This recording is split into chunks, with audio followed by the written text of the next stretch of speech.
Assalamualaikum warahmatullahi wabarakatuh. Perkenalkan, saya Edi Setiapamudi, mahasiswa Teknik Informatika Universitas Mercubuana, akan mempresentasikan beberapa tugas besar 2 mata kuliah Etik UMB. Untuk materi presentasi saya ini berjudul tentang mengelola waktu dan menyusun prioritas. Oke, langsung saja saya jelaskan beberapa materi-materi yang akan saya presentasikan. Oke, berikut ini adalah materi yang saya akan jelaskan. Yang pertama ini adalah definisi manajemen waktu, dan yang kedua ini adalah jenis-jenis waktu, dan yang ketiga itu mengelola waktu, keempat menyoalkan prioritas, kelima yaitu langkah menyusun prioritas, dan terakhir adalah faktor-faktor penghambat dari penerapan prioritas. Langsung saja kita lanjut untuk menjelaskan definisi manajemen waktu. Definisi manajemen waktu yaitu adalah pengertian yang tercantum dari buku Etika untuk membangun sikap profesionalisme sarjana, karangan Sriani tahun 2007. Manajemen waktu ini didefinisikan sebagai aktivitas memanfaatkan waktu yang tersedia untuk mencapai tujuan.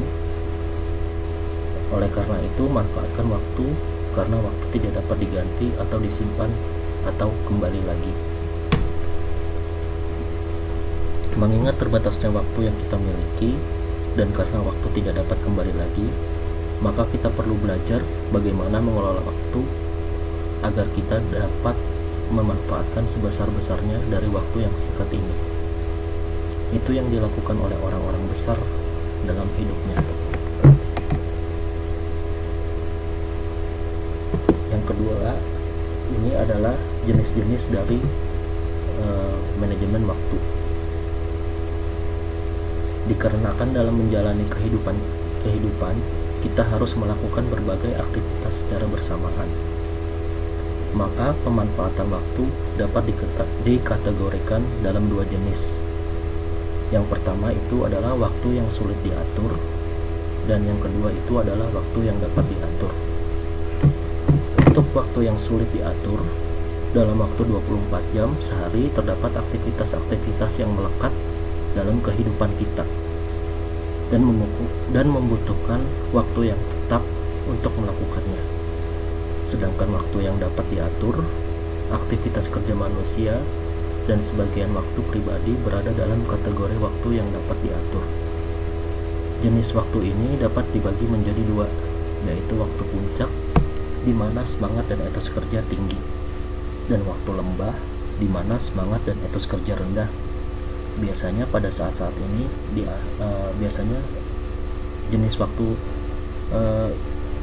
biasanya waktu lembah ini adalah waktu yang pada saat di akhir-akhir kerja. Kebanyakan dari orang tersebut biasanya kelelahan dalam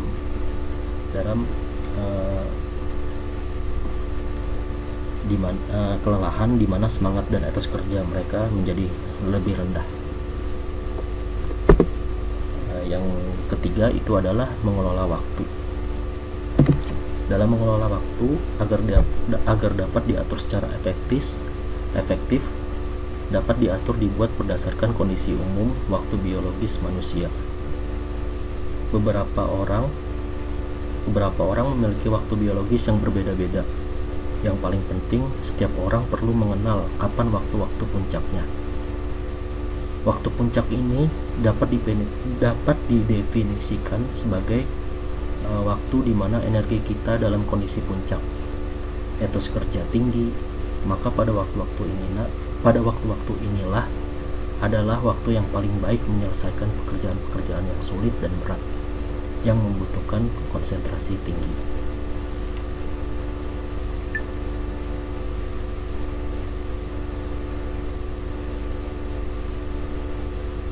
Dari beberapa orang yang memiliki biologis yang berbeda-beda, ada beberapa orang yang mempunyai tipe seperti dalam mengelola waktunya untuk menyelesaikan pekerjaannya. Ada yang bertipe seperti ayam jago, di mana waktu puncaknya adalah di pagi hari. Tetapi ada pula orang yang bertipe seperti kalong, yang energi puncaknya justru di malam hari. Yang paling penting, setiap orang perlu mengenal kapan waktu-waktu puncaknya. Oke, next selanjutnya adalah langkah-langkah dalam mengelola waktu. Berikut ini saya akan menjelaskan langkah-langkah dalam mengelola waktu. Yang pertama adalah buatlah tabel rencana kerja bulanan, mingguan, dan harian. Yang kedua, periksa kembali tujuan-tujuan yang ingin dicapai dan buat rencana pencapaiannya hingga pada kegiatan harian. Yang ketiga, urutkan kegiatan berdasarkan skala prioritas atau tingkat kepentingannya. Misalnya, yang paling dekat dengan tenggat waktu penyelesaian. Yang keempat, tentukan pekerjaan yang bisa didelegasikan. Yang kelima, beri tanda pekerjaan yang bisa didelegasikan.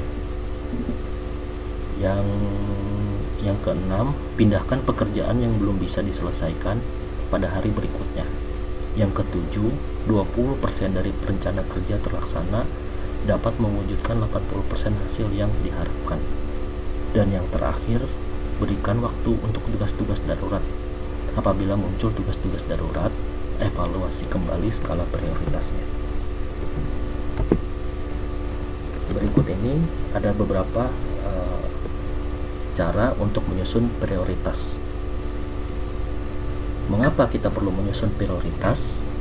Karena dalam hidup banyak hal yang kita hadapi, yang kita inginkan, yang perlu dilakukan, dan yang ingin dicapai. Akan tetapi, sering kita dihadapkan pada pilihan-pilihan karena kemampuan, sumber daya, juga waktu yang terbatas. Sementara waktu yang kita miliki sangat terbatas. Tidak ada jalan lain selain membuat skala prioritas, yaitu melaksanakan pekerjaan dan tugas-tugas berdasarkan urutan kepentingannya.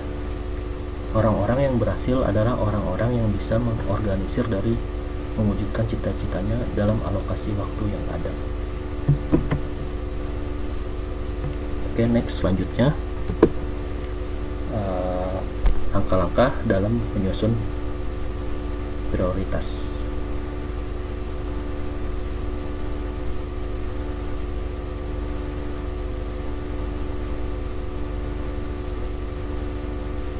Ada beberapa langkah-langkah dalam menyusun prioritas. Yang pertama itu adalah periksa kembali tujuan besar dalam hidup kita beserta target waktu pencapaiannya. Tujuan-tujuan besar ini mungkin membutuhkan waktu yang cukup lama, antara 1 tahun, 3 tahun, 5 tahun ke depan. Dan yang kedua ini adalah pencapaian tujuan-tujuan besar dapat dipecah menjadi tujuan-tujuan kecil yang dikerjakan secara bertahap. Tuliskan apa saja yang akan dikerjakan dalam 1 minggu ke depan, seperti membuat rencana mingguan, membantu kita untuk fokus pada penyelesaian kegiatan-kegiatan utama yang menunjang tujuan kita, dan dengan sendirinya akan mencapai tujuan yang lebih banyak. Next, selanjutnya yaitu adalah faktor penghambat penetapan prioritas. Faktor penghambat penetapan prioritas ini banyak hal yang dapat mengganggu terlaksananya kegiatan-kegiatan utama dalam proses pencapaian tujuan kita. Beberapa hal yang perlu diwaspadai adalah: pertama, zona nyaman serta zona berani. Yang kedua, itu adalah ketakutan menjadi penghambat. Yang ketiga adalah bangkit lagi ketika gagal. Yang keempat yaitu menaklukkan cobaan. Dan yang terakhir, tidak berani berkata tidak. Oke, sekian adalah presentasi saya tentang manajemen waktu dan menyusun prioritas. Jika presentasi saya ini banyak kesalahan, mohon maaf atas segala kesalahan-kesalahan dan kekurangan saya dalam mempresentasikan tugas besar 2 ini.